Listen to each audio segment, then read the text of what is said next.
Hello guys, कैसे हैं आप सब। वेलकम आपका अपने यूट्यूब चैनल में। तो गाइस, हमने एक्सरसाइज 1.1 कंप्लीट कर ली है अपनी पिछली वीडियोस में। आज हम शुरू करेंगे 1.2 क्वेश्चन नंबर 1 न्यू बुक के according. Prove that root 5 is a rational number. हमें ये प्रूव करना है कि रूट 5 एक इर्रेशनल नंबर है। अब आपको ये पता है कि रूट 5 एक इर्रेशनल नंबर है, हमें पहले से पता है, आपको भी पता होगा, लेकिन फिर भी वो कह रहा है कि प्रूव करके दिखाओ। प्रूव करके दिखाओ, तो जाहिर है हमें इसको पहले रेशनल नंबर मानना पड़ेगा। अगर ये प्रूफ नहीं हुआ तो समझ जाएंगे कि ये रेशनल नंबर है।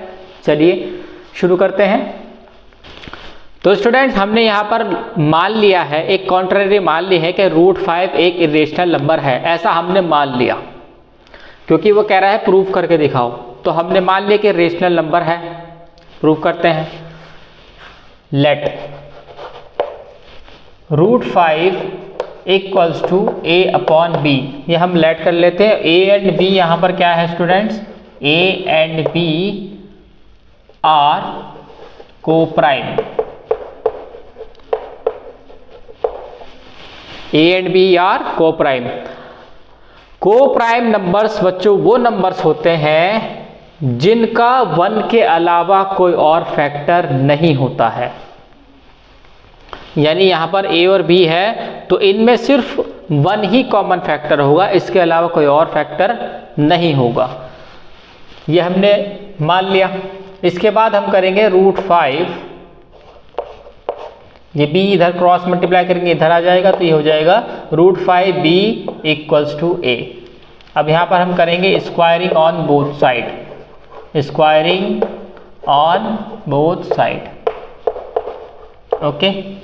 तो जब हम इसका स्क्वायर करेंगे तो आ जाएगा guys 5b square equals to a square. अब आप यहाँ पे देख सकते हैं कि 5 जो है वो a के डिवाइड में है, तो यहाँ पर हम लिख सकते हैं कि a square is divisible by 5।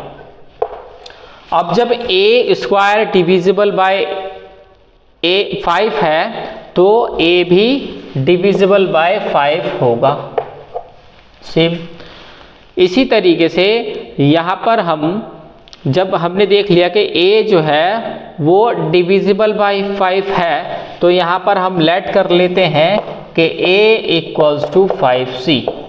अब c यहाँ पर क्या है? c is an integer. c is an integer,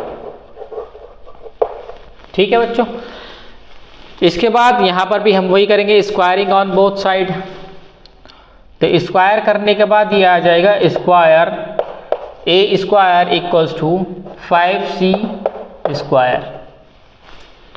अब यहाँ पे हमने स्क्वायर क्यों किया? क्योंकि जो हमारे इक्वेशन फर्स्ट है a स्क्वायर इक्वल है 5b स्क्वायर के, तो a स्क्वायर की वैल्यू मैं यहाँ पर डाल दूंगा। अरे जब a स्क्वायर 5b स्क्वायर के इक्वल है तो मैं यहाँ पर a स्क्वायर की जगह 5b स्क्वायर लिख सकता हूँ, तो मैं लिख देता हूँ 5b स्क्वायर इक्वल्स टू, अब 5c स्क्वायर होगा जब तो हो जाएगा 25c स्क्वायर, ओके। यहाँ 5 से 25 कट जाएगा 5 बार, तो आ गया b square equals to 5c square. अब आप यहाँ पे क्लियरली देख सकते हैं कि जो b स्क्वायर है वो 5 से डिवाइड हो रहा है, यानी अगर मैं 5 को इधर लाऊं तो वो b स्क्वायर के नीचे आएगा।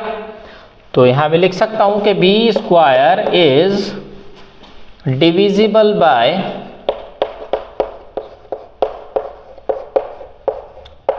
5।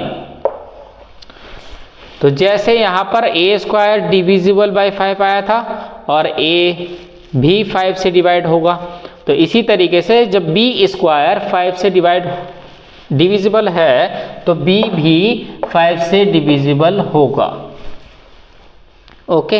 अब आप यहाँ पे क्लियरली देख सकते हैं यहाँ पर a 5 से डिवाइड हो रहा है और यहाँ पर b भी 5 से डिवाइड हो रहा है, लेकिन हमने माना था a और b को प्राइम नंबर्स हैं। अब को प्राइम नंबर्स मैंने आपको बताया जिनका 1 के अलावा कोई और फैक्टर नहीं होता।